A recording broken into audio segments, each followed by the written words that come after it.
Bonjour à tous. Allez, nous voici pour ma journée préférée dans l'année. Et cette journée, c'est celle où je fais mes semis. Et bien sûr, mes semis en bouteille. C'est donc une technique que j'utilise depuis bientôt plus de 5 ans et qui, chaque année, se révèle être une très bonne technique. C'est pour ça que je la continue. Aujourd'hui, on est parti pour faire les semis d'environ, alors j'ai pas compté parce qu'il y en a quand même beaucoup, environ 150 bouteilles. Je vais vous les montrer. Alors on va faire juste un petit récap, vous commencez à la connaître, mais pour tous les nouveaux qui veulent utiliser cette technique, déjà cette technique, je l'utilise pourquoi? Parce que chez moi, je n'ai pas de grande serre, enfin j'en avais, mais avec toutes les tempêtes, elles n'étaient pas assez solides, elles finissaient toujours par s'envoler, du coup j'ai plus de grandes serres, j'ai juste 2 petites serres étages. Ensuite, j'ai pas énormément de place pour les stocker, et ce qui est vraiment utile, c'est que c'est complètement autonome. C'est-à-dire qu'une fois que j'aurai fait mon semis dans cette bouteille, je vais quasiment jamais y toucher jusqu'en juin. Je vais bien sûr enlever le haut de la bouteille une fois que le semis sera assez haut. Je remettrai un petit peu d'eau, mais je n'y toucherai quasiment pas. On va faire ensemble un exemple de semis en bouteille et je ferai après la totalité des 150 bouteilles qui restent. Alors, les ingrédients entre guillemets pour faire un semis en bouteille. Bien sûr, il faut des bouteilles, donc il faut s'y prendre assez tôt. Moi, je m'y prends depuis janvier et j'ai réussi quand même à en récupérer 150. Il faut des billes d'argile. Alors ça, c'est ce que j'ai récupéré l'année dernière de mes anciens semis. Je l'ai récupéré aussi là, et puis j'ai un nouveau sac au cas où il m'en manque. Il faut du terreau. Alors là, j'ai pris du terreau à géranium. Alors j'habite dans une campagne, et voilà, mon magasin n'avait que ça pour l'instant. Et comme j'étais pas mal en déplacement, j'ai loupé toutes les fois où il y avait plein de terreau.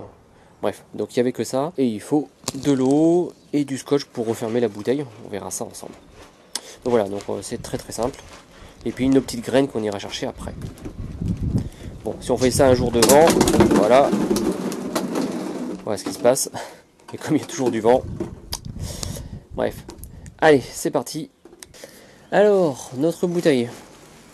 On va commencer par la couper à peu près aux 3/4. Donc à peu près par là.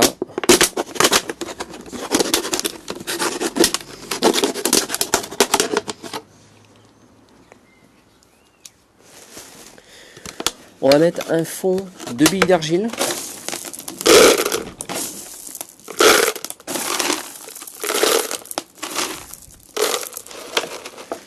Ces billes d'argile vont permettre d'avoir une réserve d'eau à laquelle la terre ne sera pas directement en contact ni imbibée.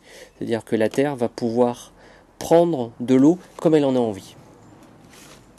On vient ensuite remplir d'eau jusqu'au niveau des billes d'argile. Voilà, pas plus haut. On vient remplir la bouteille de terreau.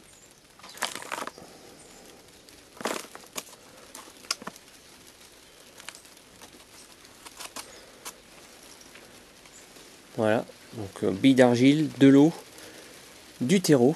Et implanter nos petites semences. Alors selon la grosseur de la semence, on en met 1, 2 ou 3. 3 c'est souvent pour les petites semences de tomates. Là ce sont des Jack B. Little. Donc je vais en mettre 2.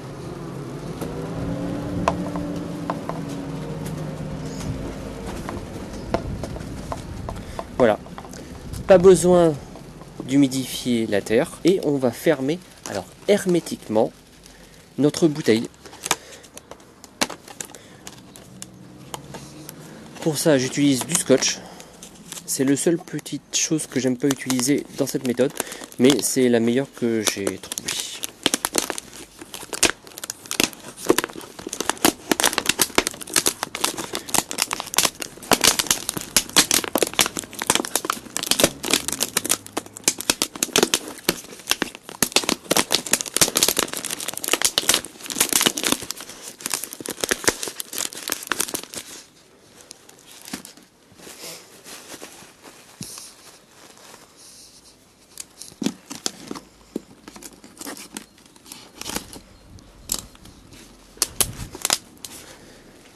Et voilà, notre semis en bouteille est terminé. Il ne reste plus qu'à l'identifier. Donc ici, on a la Jack B. Little. Et Jack B. Little, c'est le numéro 31. Donc on inscrit sur la bouteille numéro 31. Alors là, je le fais avec un feutre à peinture. Mais on pourrait bien l'écrire sur le bouchon. Alors attention, si on l'écrit sur le bouchon, il faudra garder le bouchon après, parce qu'on va enlever le haut de la bouteille. Donc à vous de voir comment vous voulez l'inscrire, ou vous mettez un petit bâton directement à l'intérieur. Ça c'est comme vous voulez, j'ai pas trouvé de solution vraiment approfondie. Donc 31.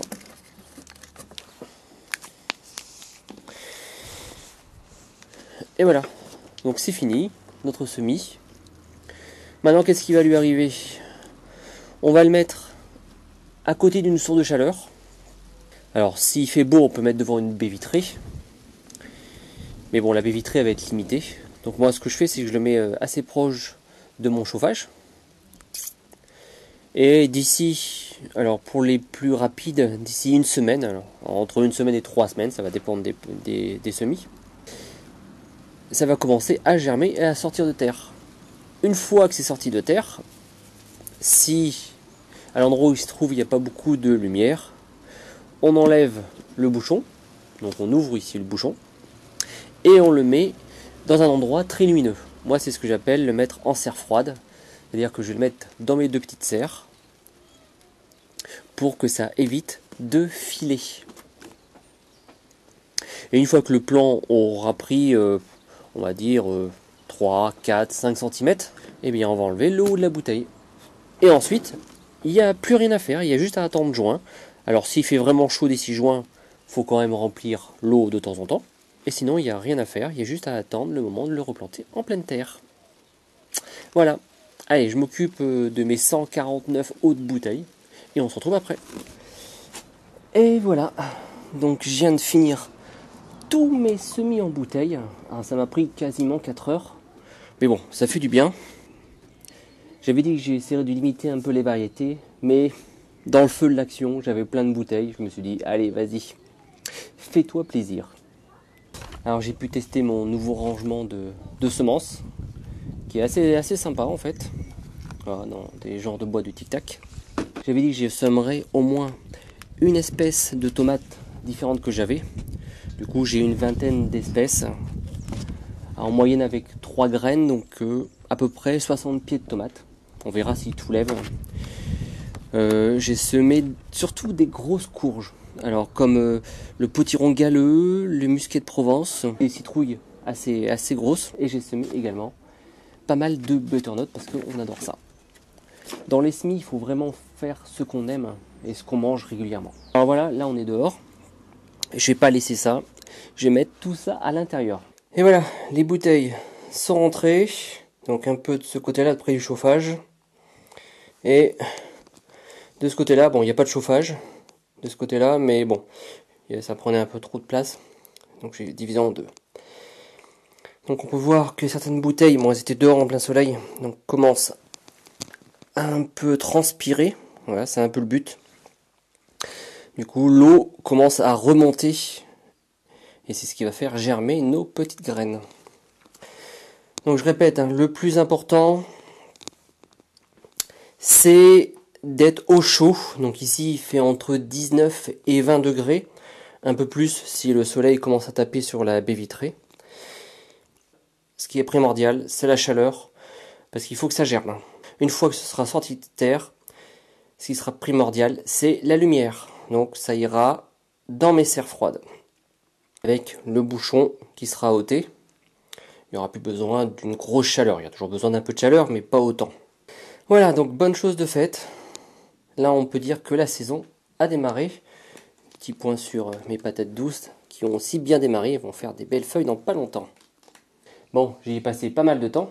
Ça fait quand même pas mal de semis en une fois. Mais j'adore ça. C'est vraiment mon moment préféré, là où on constitue la bouteille et qu'on sème les petites graines. Ça n'empêche pas que dans quelques jours, je vais sûrement faire aussi des godets. Voilà, bah, j'adore semer, donc je vais faire des godets, puis après je distribuerai à droite et à gauche. Je vais faire aussi le listing, je vais laisser passer un peu de temps et puis je ferai un petit inventaire de tout ce que j'ai semé et je vous mettrai ça sur les réseaux. J'espère que vous aussi ça va vous motiver à faire vos semis, alors soit semis en bouteille ou semis en godet, hein. Ça c'est chacun comme il le souhaite.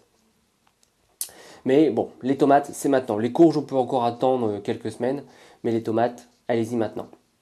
La saison 2020 pour moi a débuté, là c'est vraiment le commencement quand je commence mes semis. Et maintenant, il n'y a plus qu'à attendre, à patienter. Voilà les amis, je vous dis à bientôt. Merci à tous.